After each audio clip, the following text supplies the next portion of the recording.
Hi everyone, it's Nadine Willwood, and I want to talk about an article, which I will provide a link below, that I've posted also to my Facebook page. It is from leohaman.com, and it's called "Who Will You Trust When Law and Order Break Down?"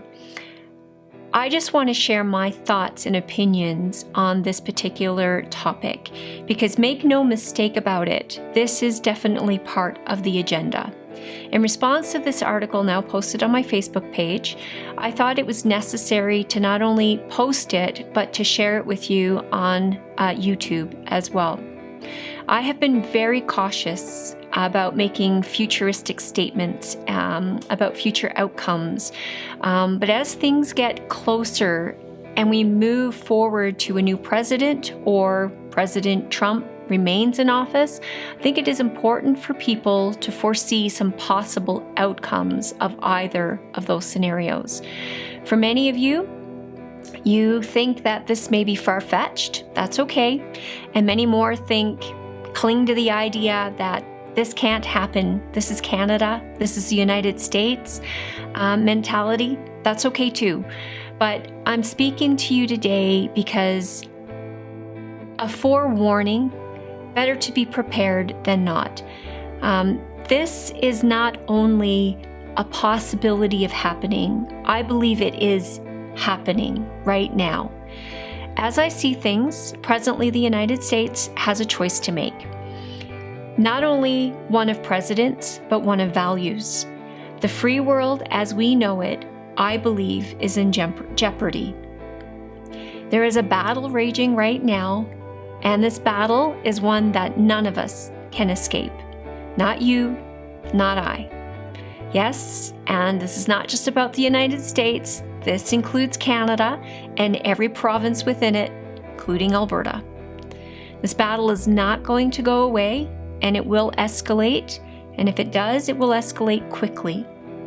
Justin Trudeau has kindly admitted to Canada and to the world in his presentation to the United Nations that COVID-19 was indeed the perfect opportunity to move forward with their pre-pandemic plans as it related to the Great Reset.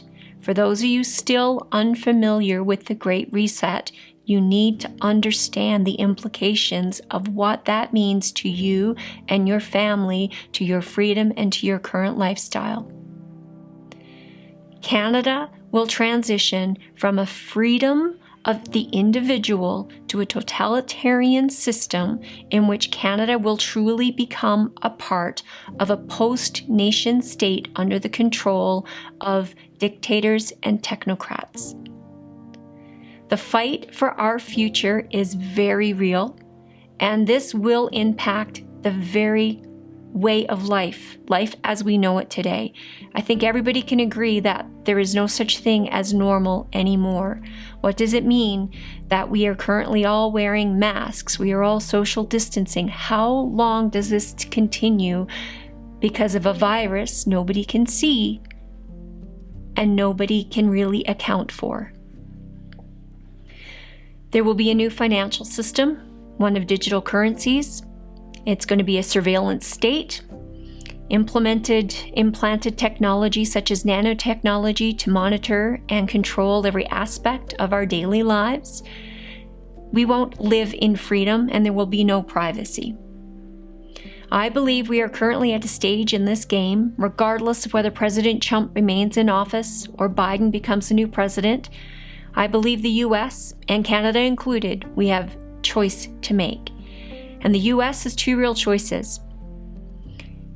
One is a war amongst themselves, civil war.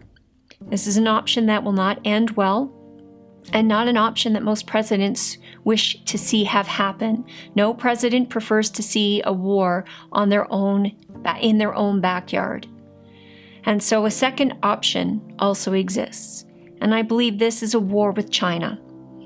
Arguably, I think for the United States, the second option will be a better option, and it will focus the attention on a foreign threat, take some of the pressure off, and give Americans a cause to rally together as a united force. bringing them back together, keeping the focus on somebody else's backyard, not their own.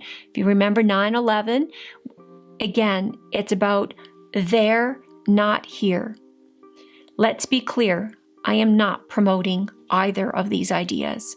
I am simply cautioning you today, and for anyone watching, that I believe both of these scenarios, both of these options are not only likely, but highly probable outcomes of current events. Neither of these without significant pain, loss, and they will cost all free countries dearly, not just the United States. Justin Trudeau, unfortunately for Canada, has shown his true colors to the world, and they are not on the side of freedom and democracy. He has trained Chinese troops on Canadian soil. His socialist policies and his zeal for the Great Reset has put Canada on the wrong side of this equation.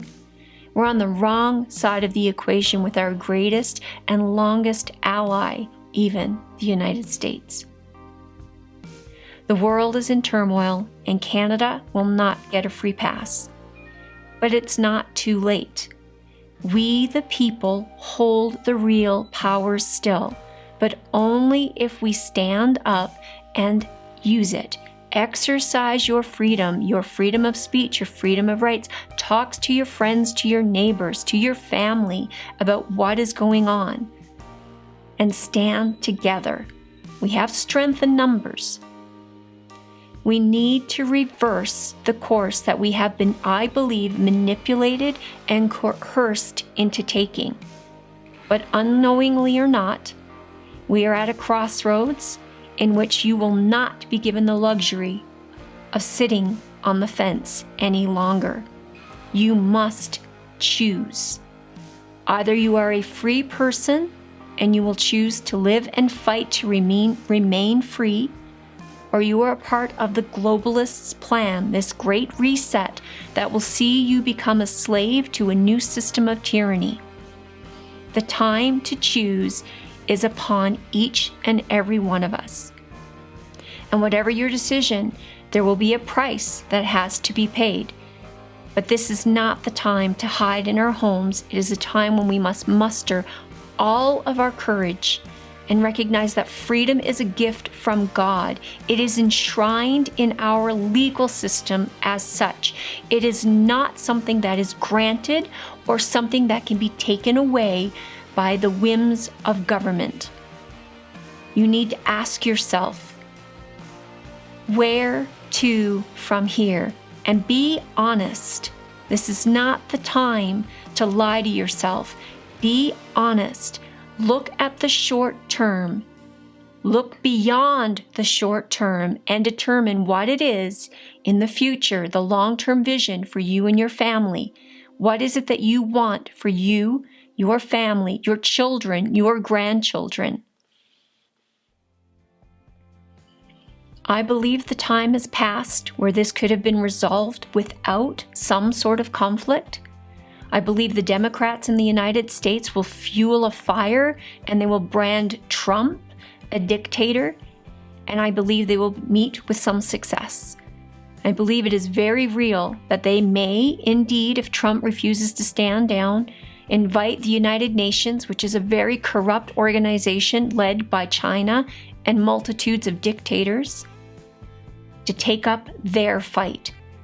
Trump has been demonized since 2016, the day he took office, by the Democrats, because it is the Democrats that support the globalists and those who have never given up on human beings as slaves.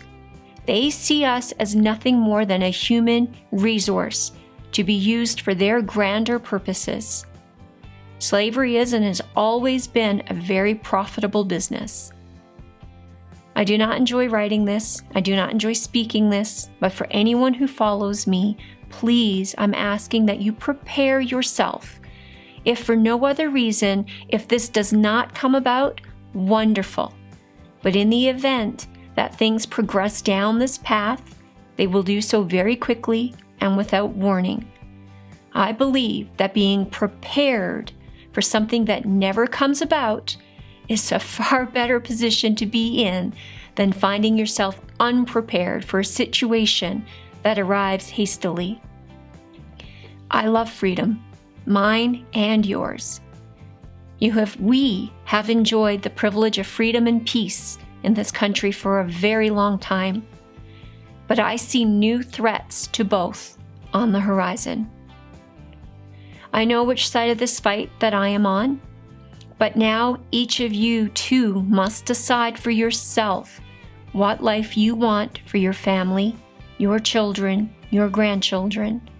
You cannot sit in the middle any longer. You have to choose. May God bless each of you and protect you in the times ahead. I wish all of you great courage and strength to stand up for what is right, and do not cower to fear and uncertainty.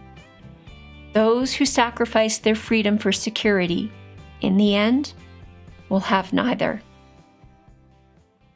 Thank you for listening.